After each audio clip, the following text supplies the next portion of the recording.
মা বোনেরা, এই যে বাবা এবং সন্তানের মধ্যে ঝগড়া হইল, মীমাংসা কইরা দিছে কেডা? চাচা। চাচা না, এই যে চাচা মীমাংসা করলেন, এইটা হলো চাচা, হইলো এখানে উসিলা। চাচা হইলেন উসিলা। বাবায় কিন্তু পারতো ছেলেরে ডাকতো, কিন্তু বাবার মনে একটা অভিমান এসে গেছে। ছেলেও পারতো সরাসরি বাবার সামনে যাইতো, কিন্তু ভয় ঢুকছে ছেলের অন্তরে। বাবার অভিমান, সন্তানের ভয়, এই দুইটা ভাঙিয়ে দেওয়ার জন্য মাঝখানে একটা উসিলা হইতে হয়।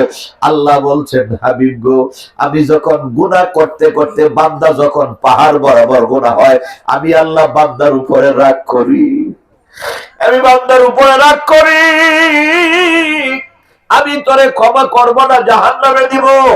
কিন্তু বান্দার মনের ভিতরে একটা ভয় কাজ করে, বান্দা জাহান্নাম থেকে মুক্তি পাইতে চায়, বান্দা ভয়ের চোটে আমি আল্লাহর দরবারে আসতে সাহস পায় না। ওয়ালাউ আন্নাহুম, কোরআনের কথাটা আমি আপনাদেরকে আগে একটু ব্যাখ্যা দিয়ে দিছি। আল্লাহ সুবহানাহু ওয়া তাআলা বলেন, ওয়ালাউ আন্নাহুম ইযযালামু আনফুসাহুম জাউকা ফাস্তাগফিরুল্লাহ ওয়াস্তাগফারা লাহুমুর রাসূল লাওয়াজাদাল্লাহু তাওয়াবার রাহিমা। একটু চিৎকার করে বলেন আল্লাহু আকবার। আল্লাহ বলেন, ওয়ালাউ আন্নাহুম ইযযালামু আনফুসাহুম, জগৎবাসী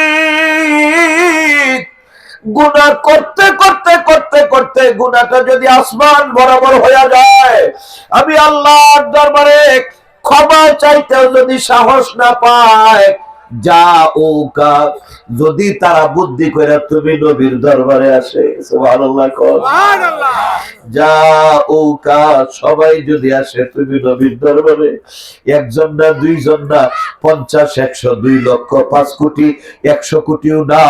আল্লাহ বলেন জাউকা, জমা মুজাক্কার সালিমের সিগা, সব মানুষও যদি তুমি নবীর দরবারে আসে, ফাস্তাগফারা লাহুমুর রাসূল, আইসা যদি মাপ চায়, তুমি নবী যদি তাদেরকে মাফ করে দাও, ইয়া রাসূলুল্লাহ, লাওয়াজাদাল্লাহু তাওয়াবার রাহিমা, তুমি নবী যদি মাফ করে দাও तमाम পৃথিবীর মানুষের, তুমি যদি নবী সব মানুষকে মাফ করে দাও, অবশ্যই অবশ্যই আমি আল্লাহকেও তাদের উপরে ক্ষমাকারী হিসেবে পাওয়া যাইবা।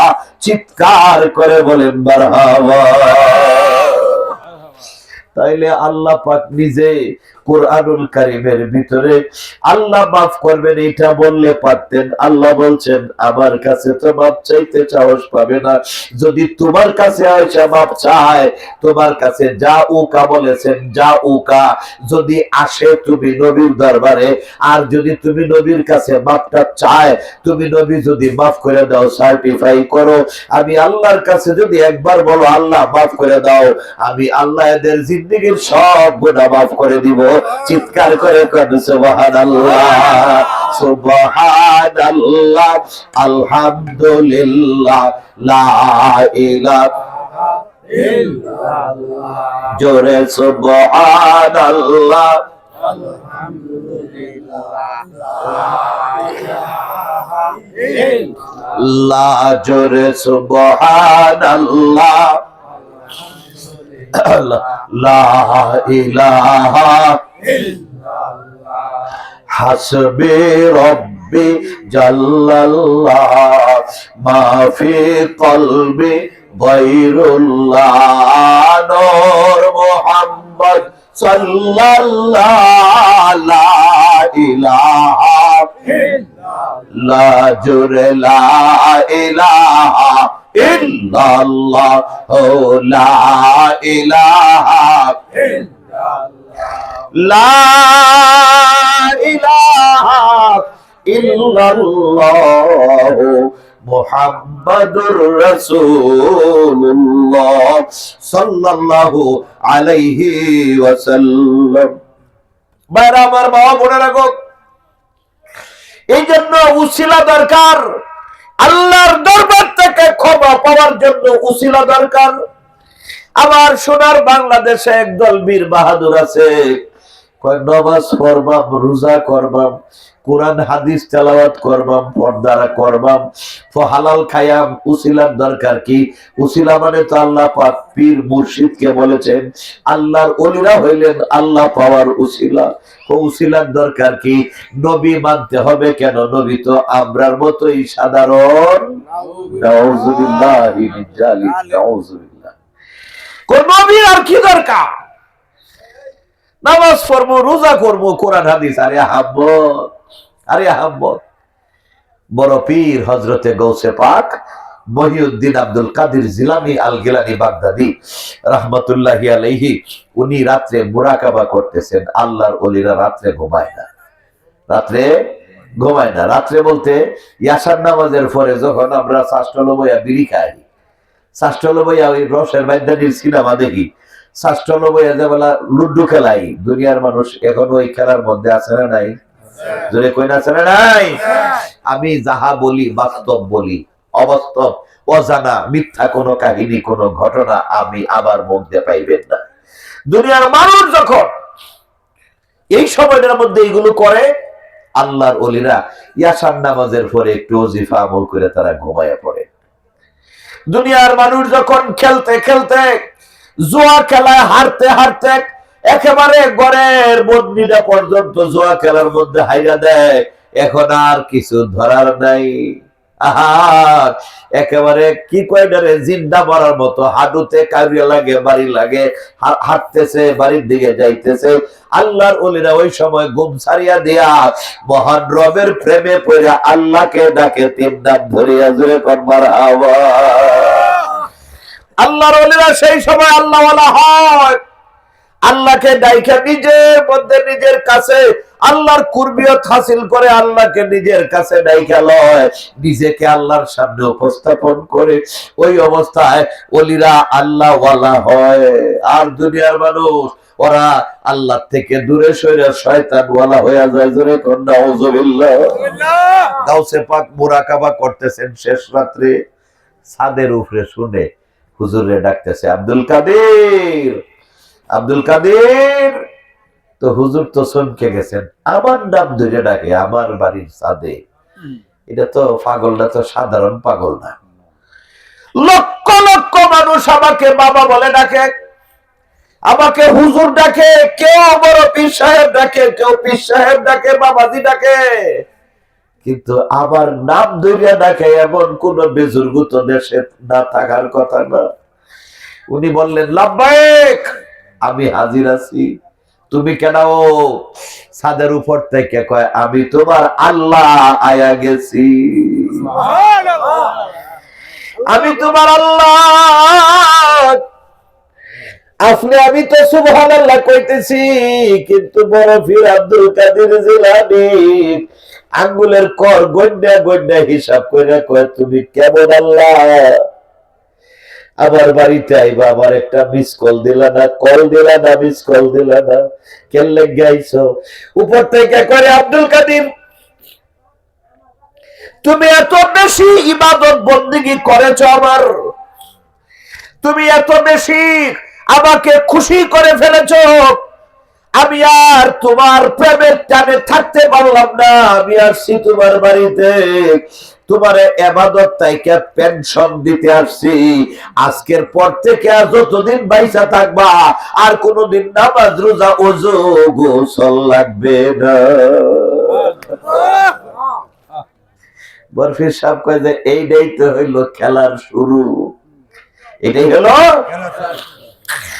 আমার বাড়ির যদি একদিন আয়া কইতো, ডাক দেয়া যে আমি আল্লাহ উঠছি, পানান তোরা রোজু গোসল কিছুই, সাথে সাথে লাইভে আয়া কইলাম, বিশ্ববাসী আমি হইলাম সবচাইতে বড় পীর, আল্লাহ এই যে হগলে কয়ে গেছে আমার ওযু গোসল লাগতো না। আমার কাছে যারা মুরিদ হইবেন একেবারে জীবনে ওযু গোসল লাগতো না, এই ঘোষণা আমি দিলাম হয় লাইভে। আর বুঝা থাকলে কই রাইতের ভিতরে এই চিটাগাঙের বেড়ায় হেলিকপ্টার ভাড়া করিয়া যে এই পীরের কাছে মুরিদ হওয়া দরকার। রাতারাতি মানুষ সারা দেশ, আমি একেবারে পুরা দেশটা কিনলাম হয়, কারণ বেহি যদি আইসা কমপক্ষে 500 টাকা তো নজর দিল হয়। নামাজ রোজা লাগতো না এই ঘোষণা যদি আমি দেই, দেশের কোন মানুষ বাদ থাকবে না আমার কাছে মুরিদ হওয়ার। আপনারা মনে করেন যে যারা টুপিদারি লাগে ঘুরে মনে হচ্ছে যে তুলসী পাতার দোয়া পানি, না না না, এত সহজ না। তুলসী পাতা আমার খালুক নাই, বেদেল আছে, বেদেল আছে। এক হুজুর, আমি কি বক্তা, এই হুজুরের কেড়ে আমার সে আরো আরো 1.5 গুণ বেশি। হ্যাঁ, সারা দেশ জুড়ে তার সুনাম আছে, তার বদকেরও অভাব নেই। ইউটিউবটা খুললেই দেখবেন যে একটা বদকা হমানে বেরিতেছে। হাইরে ওয়াজ, এক বদকায় কইছে যে নির্বাচন হারাম। এই যে নির্বাচন আপনার আইতেছে না সামনে, ভোট দেন না, এর আগে ভোট দিয়েছেন না, এই নির্বাচনটা সামনে নেই তো, নির্বাচন না পিছনেও বহু নির্বাচন আপনাদের গেছে। এই বাংলাদেশ স্বাধীন হওয়ার পর থেকে 54-55 বছর পর্যন্ত আপনারা ভোট দেয়া দেই দেশ গড়ে আইতেছেন। এই বদকায়া কইছে যে গণতন্ত্র নির্বাচন হারাম। সে বলছে যে এটা বিলকুল হারাম। যদি আমাকে 14 বার ফাঁসিতে দেওয়া হয় তাও আমি বলবো হারাম। হারাম হারাম কইয়া এরপরে উনি আরো কিছু কইছে, আমার 14 গোষ্ঠী যদি নির্বাচন হালাল বলে আমি বলবো এটা হারাম। আর আমি যদি কোনো কারণে নির্বাচনে অংশগ্রহণ করি, নির্বাচনকে হালাল বলি, তাহলে আরেকটা কথা কইছে, এইটা আর আমার মুখ দিয়ে আইতাছে না। বাহ, ওহন তো কিছু হুজুর কয় সর্বনাশ, হেরে তোকে আমরা এখন চেষ্টা করা দরকার। কারণ এত বড় হুজুর, ইল্লা মাশাআল্লাহ, এই বক্তৃতা দেওনের 2 দিন পরেই মিস্টার ইবলিস কইছে যে তোরই তো আমি খুঁজতাছি বেটা, আমি তোরই খুঁজতাছি, কারণ তোরই আমার দরকার, তোরে না হইলে কামনা করন যেত না। 3 দিনের দিন ওই দেখি শয়তানকে এমন জারফু হেরে দিছে, ডাস করে হেগে আরেক দলের সাথে মিশা এখন কইতেছে, কয় যে হ্যাঁ হ্যাঁ হ্যাঁ, এটা আমি আমার সত্যটারে ছাড়তে বাধ্য হইছি, কারণ এইটা ছাড়া আর এখন উপায়। আস্তাগফিরুল্লাহ, নাউযুবিল্লাহ। তাইলে বুঝেন যে আহাম্মক, যে বেওকুফ বক্ত, সে কয় যে আমারে 14 বার ফাঁসি দিলেও আমি বলবো গণতন্ত্র হারাম, আমার 14 গোষ্ঠী গণতন্ত্রে গেলেও আমি যাব না। কারণ এই কথার কোনো দাম আছে? এই জন্যই মাঝে মধ্যে মাইসে কয় যে মুখ আর ফুটকির যার কোনো তফাৎ নাই। হ্যাঁ, মুখ আর ফুটকির যার কোনো তফাৎ নাই, এর কোনো কিছুই নাই। এগুলো হচ্ছে মুনাফিক। এরাই হলো জাতির জন্য সব মারাত্মক ধরনের ভাইরাস। ক্যান্সারে কি হয়, কাটতে হলে দিলেও মানুষটা বাঁচে, কিন্তু এই দিলে জেতা মারি দিলেও ইমান বাঁচবে না। খুব সাবধান, খুব সাবধান। আমি কেন জানি তার এই বক্তব্যটা শুনে ওই সময় কইছি যে আজকে নবী নামাজের দরকার আছে, আজকে নবী নামাজের দরকার আছে। নবী নামাজ থাকলে ঠিকই পকেটে টাকা থাক আর না থাক, হাওলাত করে হলো কইলো যে ফারান সাহেব আমি কিন্তু যাইতেছি, যাও ভাই আপনি যাই। খালি যদি একবার কয়ে দিতাম যে ভাই যাই না, আপনাকে হুজ করে দিয়া যে বড়া তুই 2 দিন আগে কি কইছো, তার হন কি করছো, ঠিকই নবী নামাজ যাইতো। আমি পাঠান সাহস পাইতেছি না, কিন্তু নবী নামাজ থাকলে ঠিকই সামনে গিয়ে দাঁড়ায় পড়তো যে বড়া এই দিন কইছো কি আর অনাজ কইছো কি ক। এই হালতে আমরা আছি বাবা। এই সব কিছু বেয়াদব বেয়াদব মার্কা মানুষ, এদের কিছু চালা ফেলা এটি দেখবেন তরিকার বিরুদ্ধে কইতেছে, মিলাদের বিরুদ্ধে কইতেছে, জিকিরের বিরুদ্ধে। এই যে ডাক্তার সাহেব একটু আগে কইছে না, হুকুর হুকুর হুকুর হুকুর, এইগুলো কিন্তু এইসব লোকেরা বলে যাদের কথার একেবারে একটা কুত্তার গুয়ের তো একটু দাম আছে, ফাললে বলে কি হয় তো কার্যানি দূর হয়ে যায়। কুত্তার গুয়ের দাম আছে, কিন্তু এদের কথার এতটুকু মূল্যায়ন নাই। ইমানটা কেমনে ধরে রাখবেন আপনি, কেমনে রাখবেন আপনি ইমান? এদের দ্বারা যুগে যুগে ক্ষতি হয়েছে। এই জন্য আমার ইউটিউব খুলে দেখবেন প্রায় প্রায় আমি বলি আন্তর্জাতিক ক্ষতি সম্পন্ন, আন্তর্জাতিক খ্যাতি সম্পন্ন হলো যাদের সুনাম ছড়ায়া যায়, খ্যাতি যশ ছড়ায়া যায়, এরা হলো আন্তর্জাতিক খ্যাতি। আর যাদের দ্বারা ক্ষতি হয়, ধ্বংস হয় জাতি, এরা হলো আন্তর্জাতিক ক্ষতি ক্ষতি ক্ষতি সম্পন্ন। এই লোকগুলো হইল আন্তর্জাতিক ক্ষতি সম্পন্ন, যাদের কথার কোনো লিমিট নাই, কথার কোনো ব্যালেন্স নাই। এই কইতেছে এক কথা, পিছন দিকে এই কথাটার উল্টা এসে নিজেই আরেক ধরনের কাজ করতেছে। এরা হচ্ছে আন্তর্জাতিক ক্ষতি সম্পন্ন। এদের থেকে আমাদেরকে বাঁচতে হবে, এদের থেকে জাতিকে বাঁচাইতে হবে। এই জন্য যুবকদের দরকার। যদিও ওরাই দেখবেন স্লোগান দেয়, শাহজালালের তলোয়ার গর্জে উঠুক আরেকবার, কিন্তু ওদেরই তো ব্যালেন্স নাই। শাহজালালের তলোয়ার আর কি করবে? এইসব লোকগুলোই যুগে যুগে ধ্বংস। ইমানের 12:30 বাজায় আসছে। হযরত বরফি সাহেবের ঘটনাটা বইলা আরেকটা ঘটনা আছে মনসুর হেল্লাজের, না আগে মনসুর হেল্লাজেরটাই বলতে হবে, যেহেতু এই ঘটনাটা আসছে সামনে। এরা কেন আন্তর্জাতিক ক্ষতি সম্পন্ন? আল্লাহর একজন মজজুব লোক ছিলেন, আল্লাহর কুতুব, আল্লাহর এশকে দেওয়ানা। আরবিতে বলা হয় মজজুব, বাংলায় বলা হয় ফানা, পাগল, বিভোর হয়ে গেছে আল্লাহর প্রেমে। এই দেখবেন গরিব মানুষ, টাকা পয়সা নাই, খালি গরিপুর মিষ্টির দোকান আছে না, গরিপুরে আছে সবচেয়ে বেশি বালা মিষ্টি কোনটা? গরিপুর বালা মিষ্টির দোকান কোনটা আছে না? একটা নেত্রকোনা আছে। আচ্ছা নেত্রকোনা নাই, কই? নেত্রকোনা হইলো গয়ানাথের দোকান। গয়ানাথ যদি যাইন কোনোদিন, তাহলে ওটু দেখে এই গরুয়ারটা রোডে হেন যাবেন, বারাটা রোডের সামনেটা গয়ানাথ। হেনগে একটা মিষ্টি খাই, যে এটা কোনো তফাৎ আমি বুঝলাম না। যাই হোক, হেনে মিষ্টি আছে, বালিশ আছে। আবার আপনারা যদি বেদ ধরেলেন যে হুজুর আমরা কিন্তু আইতাছি, তাহলে আমার মাপ ফোন ছাড়ারও উপায়, কারণ একটা বালিশের দাম বলে 1000 টাকা। এটা মাথার দাঁড়ের বালিশ না, ভাঞ্জা দাঁড়েরও না। তবে 1 লাখ খাইয়া কিচ্ছুই করতার তাই না, অনেক লম্বা বালিশ এটা। হ্যাঁ, আমার মাপ চাওয়া ছাড়ার উপায় নাই। তো দেখেন এই গয়ানাথের বালিশ, বালিশ মিষ্টি এখানে গরিব বেচারা খালি গিয়া দেহে, কাছের ভিতরে তো দেহে আর মুহের ভিতরে জিবরা খালি ডাইনে বাবে খালি ঘোরায়, যে হায় হায় এটা খাইতারলাম না, খাইতারলাম না। 2-3 দিন যখন গেছে, আর তোর বাউনায় মান না তো আর দিত না, দেওয়ার সুযোগ নেই। আরেকদিন তো রাত্রে যে বাড়ি ছুঁইছে, কিছুক্ষণ পরে তার মায় দেখে গড়গড় গড়গড় করতেছে। তো তারপরে শুরু করছে। পরে দেখে যে সিরা খেতারা বুঝতে গাইতে শুইছিন, এই সিরা খেতার অর্ধেকটা মোহের ভিতরে ঢুকাই দিচ্ছে। এখন তো দম বন্ধ হয়ে যা গড়গড়াইতেছে। তখন মায় হতে খেতা টাইনে হারাম দাদা খেতা খাইছত কেন? ভাই তুমি আমার সব বনস করছো। আমি হগলে গয়ানাথের মিষ্টি বালিশ মিষ্টিটা 1 টাকায় আর 1 টাকা কেমন করছিলাম, 1 টাকায় ছিলাম আর 1 টাকা কেবল ধরছি। তুমি ডাক্তার তো লাগে আনছো, আমার এই মিষ্টিটা খাইতে দিলা না। অদ্ভুত থাকলে কই আসলে কি মিষ্টি খাইছে না কুল্লে খেতা? কুল্লে খেতা খাইছে, স্বপ্ন দেখছে মিষ্টি খাইতেছি, খাইতেছে কিন্তু কুল্লে খেতা। আল্লাহর মজজুব সব সময় সকাল বিকাল দুপুর সন্ধ্যা আল্লাহরে খালি ডাকে, আল্লাহ গো একটু যদি দেখা দিতা, আল্লাহ একটু যদি দেখা দিতা গো আল্লাহ। রব্বি আরিনি, ওগো বাবু আমারে দেখা দাও। মুসা নবীরে আল্লাহ দমক দেখাইছিলাম, তারা তুমি আমারে দেখতে না।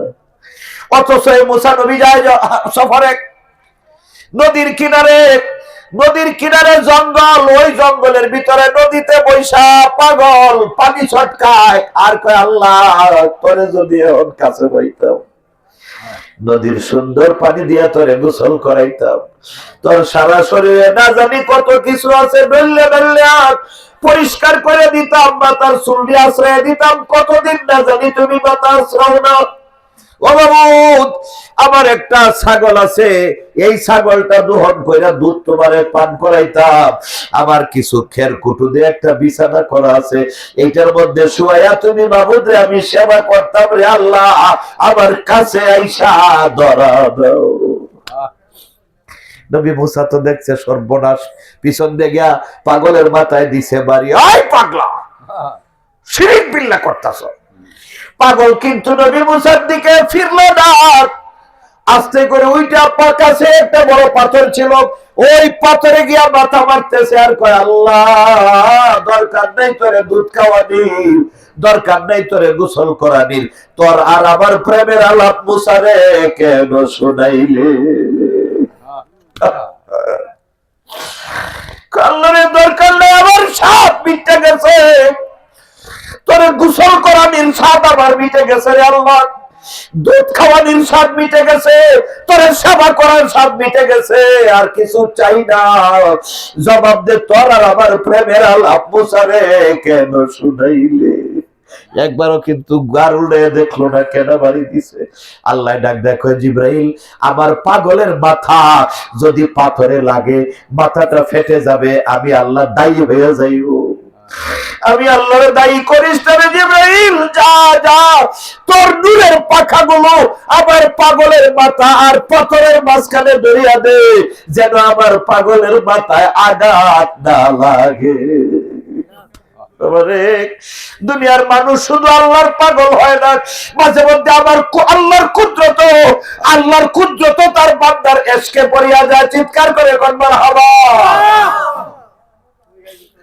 নবী মুসা আল্লাহর দরবারে গেছেন, আল্লাহকে বলবেন আল্লাহ একটা মুশরিকরে মাথায় ফিরাইয়া বাড়ি দিয়া শিরিক করার তাইকে ফিরে তুইছি। নবী মুসা তুর পাহাড়ের সামনে কাছাকাছি গেছেন, আল্লাহ পাক দুমক মারছে, ওহি আমদ কোহে মুসা আজ খোদা বান্দায়ে মেরা চেরা কর দে জুদা, বান্দায়ে মেরা চেরা কর দে জুদা। মুসা গো সাবধানে দাঁড়ায় যাও, খবরদার এক পা গেও না গো মুসা।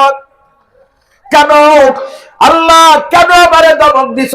আল্লাহ ডাক দেখো, মুসা তোমারে পাঠাইছি দুনিয়াতে, আমার যেসব বান্দারা আমি আল্লাহকে চিনে না, আমার ইবাদত বন্দেগী বুঝে না, তাদেরকে দাওয়াত দিয়া দিয়া বুঝাইয়া সুজাইয়া আমার সামনে দাঁড়ায় পড়াইবা। যারা আমার প্রেমে বিভোর, আমার প্রেমে ফানা, এদের মাথায় আঘাত কইরা আমি আল্লাহ তাইকে দূরে সরাইয়া দিবা, এই জন্য তোমারে পাঠাই নাই। সুবহানাল্লাহ, সুবহানাল্লাহ, সুবহানাল্লাহ। দেখছেন নবী মুসা করলেন কি, আর আল্লাহ নবী মুসাকে বুঝাইলেন কি? তো বরায়ে ওয়াসলে করদান আমদি না বরায়ে ফসলে করদান আমদি না বরায়ে ফসলে করদান আমদি। কিছু মজার কথা আসতেছিল আজকে, কিন্তু পারতাছি না, নাকটার লাগিয়া। হ্যাঁ, সব জিনিস সব সময় পজিটিভ থাকে না, কিছু কিছু এই নাকটাও আমার আজকে নেগেটিভ হয়ে গেছে।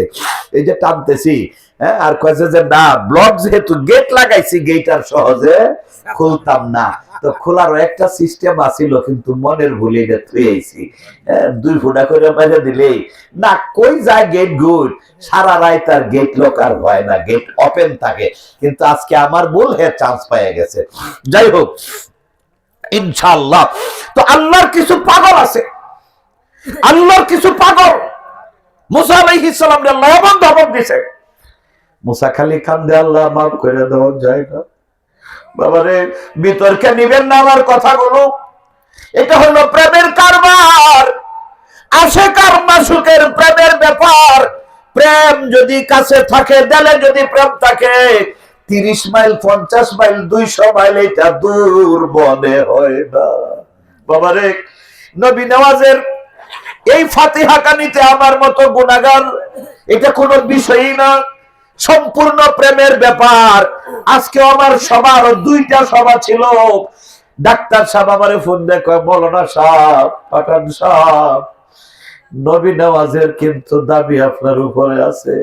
প্রেম তো ছিল, এই যে আমার আগে ওয়াজ করে গেছে মৌলানা আব্দুল জব্বার আনোয়ারি, হেরে বুঝাইছি যে নবী নওয়াজ ভাই কইছে জব্বার সাহেব যদি নাই আমার মিলাদ, তাহলে আমার সামনে কিন্তু এখন লাডি আছে, হাত দিলেই পাই।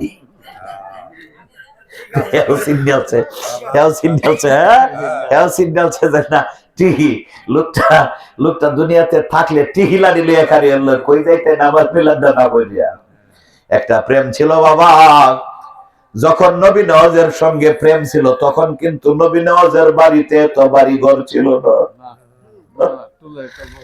একটা ছোট্টনি 2 সালের ঘর ছিল, আমার আনছে এই ঘরে আমাকে শুয়াইছে একটা চৌকি, একটা মোটা খেতা চৌকির মধ্যে একটা বালিশ দিছে শোয়ার জন্য, এটা বালিশটা ইট, চ্যাপটা ইট, এটা আমি হাত দিয়ে তুললে লড়াইতে পারছিলাম না, এত ওজনের একটা বালিশ, চ্যাপটা ইটের মতো মনে হইল।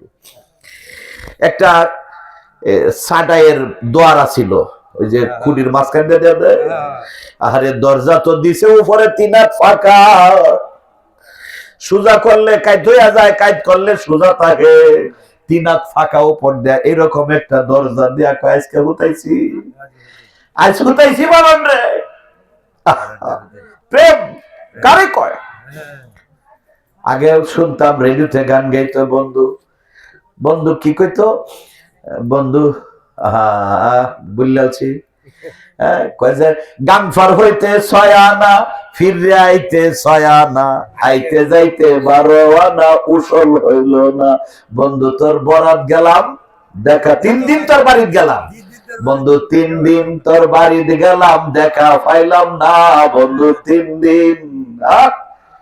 3 দিন বাড়িতে গেছে, সাতরায়া গেছে, আইতে যাইতে 6 আনা 6 আনা 12 আনা লাগে, এখন তোর পয়সা নাই কেমনে যাইবো? সাতরায়া গেছে। বন্ধুরে একটু দেখাই, যার সাথে যার ভাব তার ফিসা দেখলেও লাভ, আর যার সাথে যার ভাব নাই তার সামনে বইয়া খাইলেও মজা লাগে না। দুনিয়াটা চলে প্রেমের আকর্ষণে, প্রেমের শক্তি এত বেশি শক্তি, প্রেম দিয়া মানুষ আসমান ঠেকাইয়া দেয়, প্রেম দিয়া জমিন ঠেকাইয়া দেয় রে বাবা। এটা প্রেমের কারবার। নবী মুসা কয় আল্লাহ গো, রাগ যে করছো, রাগটা ছাইড়া দেওয়া যায় না? আল্লাহ কয় হ্যাঁ ছাইড়া দেওয়া যায়, আমার পাগল রেগে ধরে আনো। আমি তোমার প্রতি কি রাগ করছি? পাগল আমার প্রতি যে রাগ পাইছে। পাগল যখন আমারে গোসল করাইতেছিল মুসা,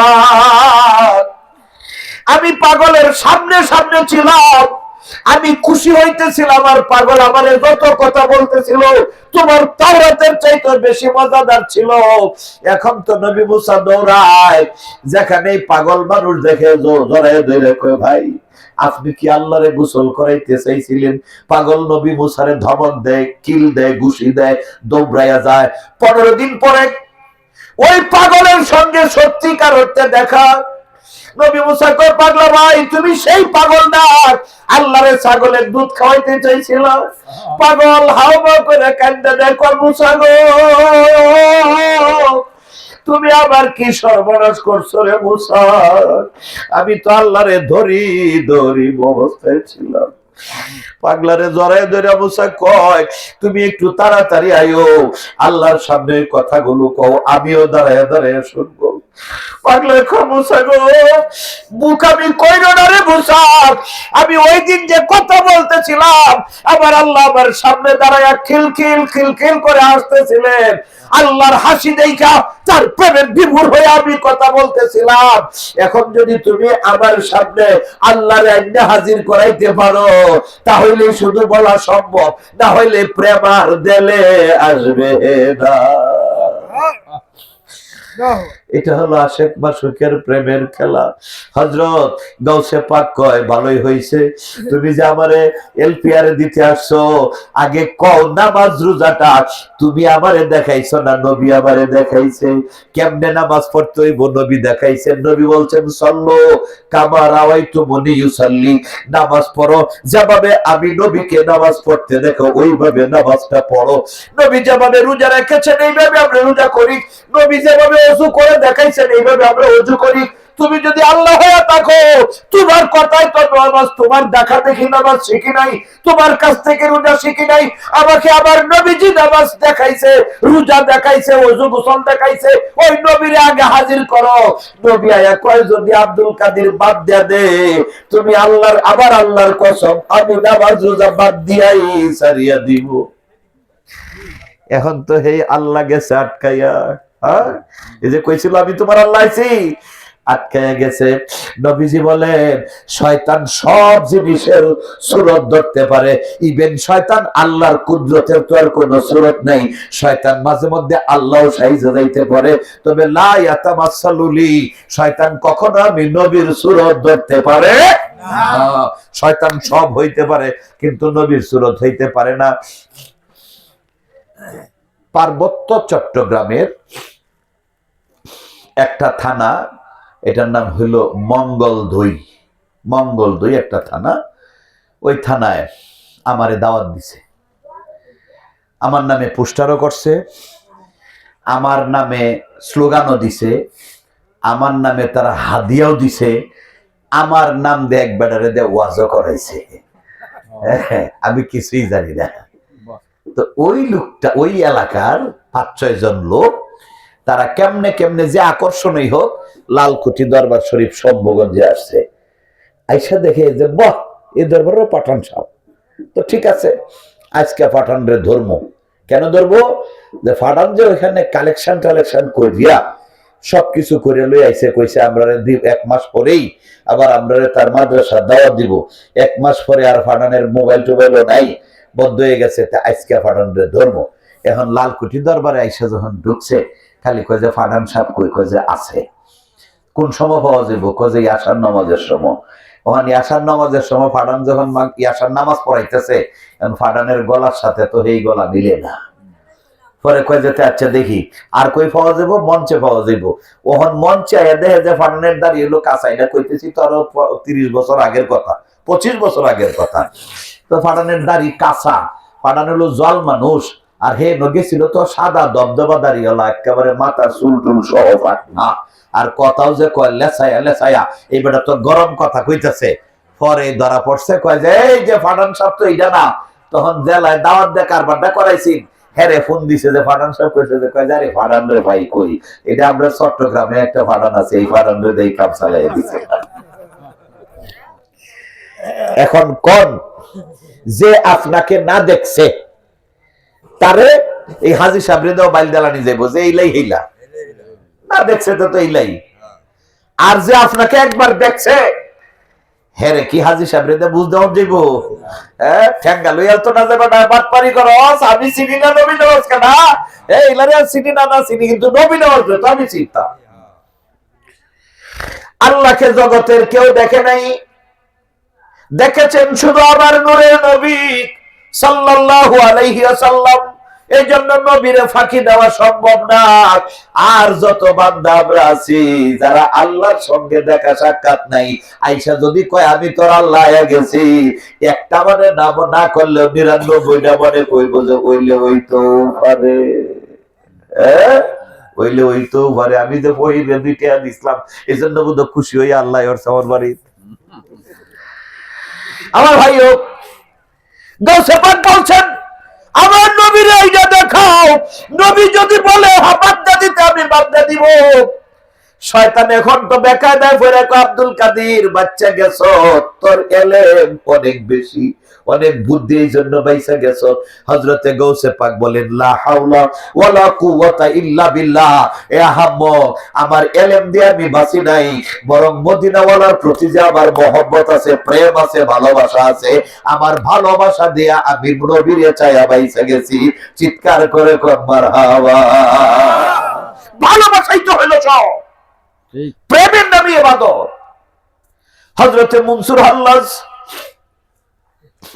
আল্লাহর প্রেমে মজ্জুব বিমূর ফানাত, সব সময় আল্লাহ আল্লাহ আল্লাহ আল্লাহ বলেন। বলতে বলতে বলতে বলতে আমার আল্লাহর কুদরতে এত বেশি ভালো লেগে গেছে, আল্লাহ জাল্লা শানুহুর কুদরত মনসুর হাল্লাজের সামনে আল্লাহর কুদরতের নূরের একটা ঝিলিক ধরা দিয়েছে। সুবহানাল্লাহ, সুবহানাল্লাহ। এখন তো আর মনসুর হাল্লাজ আল্লাহ কয় না, এখন কয় আনাল হক, আনাল হক, আনাল হক, আনাল হক। আমি যা দেখছি এইটাই সত্য, আমি যা দেখছি এইটাই সত্য, আমার আল্লাহ সত্য, আমার আল্লাহ সত্য, আমি যা দেখছি এইটাই সত্য। কিন্তু ব্যর্থ লাগছে, তরিকার ভিতরে কোনো ঝামেলা নাই, শরীয়তের ভিতরে ঝামেলা ছাড়া কোনো গতান্তর নাই। তরিকা হইল সোজা রাস্তা, সিরাতাল মুস্তাকিম, সিরাতাল মুস্তাকিম। তরিকা হইল সহজ রাস্তা। ঢাকা থেকে চিটাগাং যাইবেন, ড্রাইভাররা ঘুমায়া ঘুমায়া গাড়ি চালায়, এই যে স্টিয়ারিং ধরছে, এটা এত বেশি ঘুরপেচ করার দরকার হয় না। কিন্তু গ্রামে যখন ঢুকে একেবারে কি বলবো 7 দিনের ঘুমও যদি চোখে থাকে, ড্রাইভার চোখ ফাতি মারতে পারে না, কারণ 1 মিনিট বামে গেছে, আবার 2 মিনিট পরে ডাইনে গেছে, আবার 1.5 মিনিট পরে বামে, একটানা ঘোড়া গাড়ির মধ্যে থাকে। এই জন্য সবার যাওয়ার আগে গাড়িতে উঠলেই ড্রাইভার জিজ্ঞাসা যে হুজুর কই যাইবেন আজকে? আমি যে অমুক খানে যাবো। কইলে তো রাস্তার সুবিধা না, এটা রাস্তা সুবিধা না, কারণ বাঙ্গা বুঙ্গা আছে, গুড়ানি গাড়ি আছে, এটা আরাম নাই।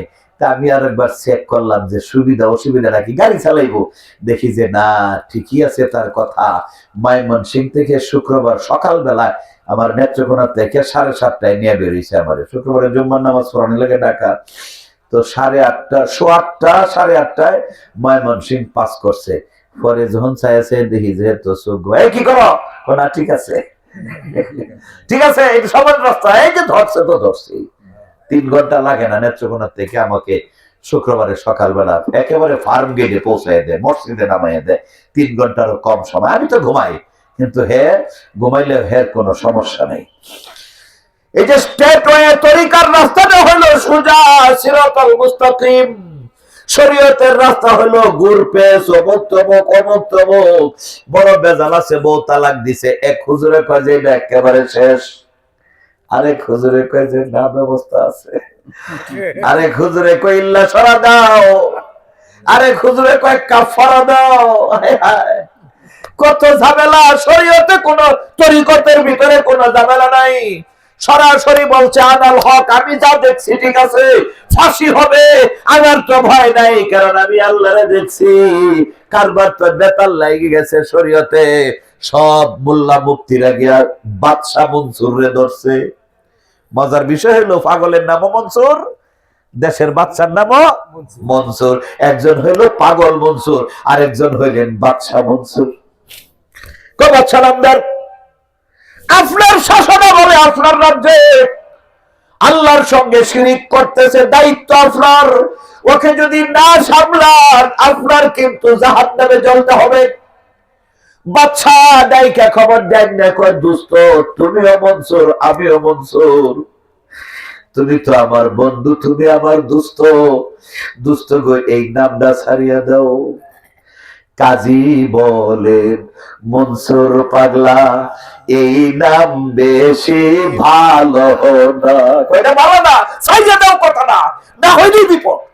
মনসুর বলেন জীবন দিব, মনসুর বলেন জীবন দিব, আদাল হক নাম ছাড়ব না, লা ইলাহা ইল্লাল্লাহ, জোরে লা ইলাহা ইল্লাল্লাহ, লা ইলাহা ইল্লাল্লাহ, লা ইলাহা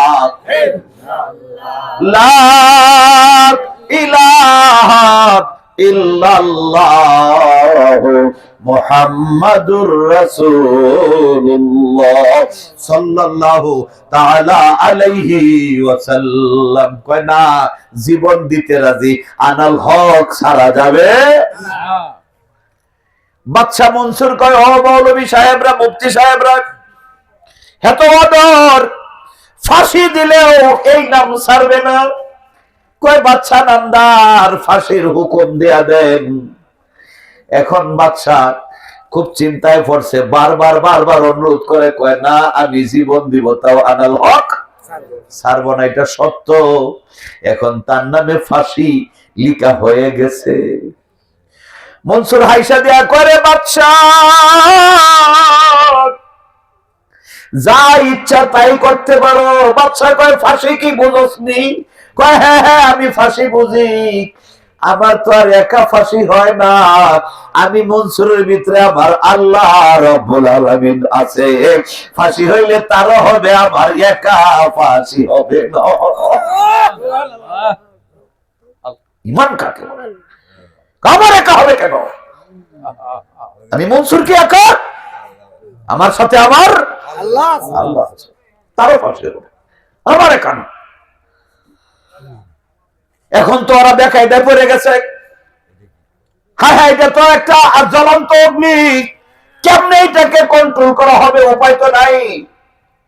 ফাঁসি টাসি নাই, সরাসরি শিরচ্ছেদ করে ফেলাম দেখি। বাচ্চা বেকায়দা পড়ছে, হাকিম নরে না, হুকুম নরে তো কি কয়, হুকুম নরে তো হাকিম, হাকিম নরে তো হুকুম লরে না। কাজ তো হইতে হবে, তাকে শিরচ্ছেদ করতে হবে, শিরচ্ছেদ করো। মনসুর হাসে, শিরচ্ছেদ হয়ে যাবে, ভয় নাই। কয় তোমার শেষ ইচ্ছা কি? কয় কিচ্ছুই না। প্রাণ ভিক্ষা চাও? কয় না তাও হবে না। কারণ আমি কেন প্রাণ ভিক্ষা চাইবো? আমার প্রাণ তো আমার একার না, সেও আমার সঙ্গেই আছে। জল্লাদরে হুকুম করছে ফালাইয়া দাও, একটা কূপ দিছে। মুফাসসিরিনে কেরামরা যারা ঘটনাটা লিখছেন, ঐতিহাসিকবিদ তারা লিখছেন একটা কূপ দেওয়াতে এত জোরে কূপটা ছিল, দেহের থেকে মাথাটা 16 হাত দূরে গিয়ে সিটে পড়ে গেছে। ওই যে 16 হাত দূরে গিয়া পড়ছে, ওই জায়গায় মনসুরের ঠোঁট বিড়বিড় করে একই কথা বলে, আনাল হক, আনাল হক, আনাল হক, আনাল হক। মন্ডিত মাথা, কর্তিত মাথা, ওখান থেকে স্পষ্ট ভাষায় আনাল হক, আনাল হক, আনাল হক, মাথা কাইতে ফেলাইছে। এরপরেও আনাল হক নাম বলে না, বলে না, বলে না। বাবা, এটা হলো প্রেমের ব্যাপার। শাবান মাস, শাবান মাস, আমি যে নবীর উম্মত, এই মাসটাও সেই নবী। নবী বলছেন শাবানু শাহরি ও রমাদানু শাহরুল্লাহ। শাবান মাসে আমার উম্মত, সাবান দিয়ার শরীরে ময়লা যেমন পরিষ্কার হয়, শাবান মাসের ইবাদত বন্দিগি, জিকির আজগার, মুরাকাবা মুশাহিদা, নফল নামাজ, দুরুদ মিলাদ দিয়া আমার বান্দা পরিষ্কার পরিচ্ছন্ন কত পবিত্র হয়ে থাকবে। ও রমাদান ও শাহরুল্লাহ, রমজানটা হইলো আল্লাহর মাস। একবার খালি সুবহানাল্লাহ কইবেন, 70 বার সুবহানাল্লাহ পড়ার চাইতেও বেশি সওয়াব। এক রাকাত নফল নামাজ পড়বেন, 70 রাকাত নফল নামাজের চেয়েও বেশি সওয়াব। এক রাকাত ফরজ পড়বেন রমজান মাসে, 70 রাকাতের চাইতেও বেশি সওয়াব। একটা রোজা রাখবেন রমজান মাসে, 70টা রাখার চেয়েও সওয়াব। 1 টাকা দান করবেন, 1000 টাকা দানের চাইতেও বেশি সওয়াব রমজান মাসে পাওয়া যায়। কারণ এই রমজান মাসটা হইলো আমার আল্লাহ পাকের মাস। এই জন্য আমাদেরকে যে কাজটা করতে হবে, এই শাবানে কিন্তু প্রস্তুতি নিতে হবে। আর 30 দিন কিন্তু নাই, হ্যাঁ, গইনা বাইসা 27-28টা দিন আছে। রমজান কিন্তু আইসা আমাদের সামনে দাঁড়াইতেছে। খবরদার, খবরদার, রমজানকে নিজের অস্তিত্ব টিকায় রাখার জন্য রমজানকে আলিঙ্গন করবেন পুত পবিত্রতার সাথে। রমজান মাসে কেউ বেয়াদবি করেন না বাবা, কারণ এটা একেবারেই এত একটা পবিত্র মাস, ইবাদতের মাস। আর আগামী শুক্র, শনি, রবি 3 দিনের জন্য একটা দাওয়াত দিয়ে যাইতেছি, সেটা হচ্ছে আল্লামা শাহ সুফি খাজা রেজা শাহ। উনার সম্পর্কে আজকে, ওলিদের সম্পর্কে আজকে বলতেই পারলাম না, কারণ রাত্র অনেকটা বেশি হয়ে গেছে, অনেক বেশি সময় হয়ে গেছে। এই শাহ নবী নওয়াজ ভাইয়ের মহব্বতে আপনারাও আসছেন, আমরাও আসছি। ইনশাআল্লাহ যতদিন আল্লাহ পাক আমাকে বাঁচিয়ে রাখবেন, ছেলেরা দাওয়াত দিব আর না দিব কি, হ্যাঁ, ছেলেরা দাওয়াত দিবে না দিবে কি, আমি যদি বেঁচে থাকি ইনশাআল্লাহ আপনারা যদি একটু সাড়া দেন, আমরা এই এলাকাবাসী সকলের জন্য দুয়ার একটা উসিলা হিসেবে এই মাহফিলটা আমরা সকলেই একত্রে করতে চাই। রাজি আছেন কিনা? হ্যাঁ, মাশাআল্লাহ, মারহাবা। আব্দুল খালেক ভাইয়ের বাড়িতে একটা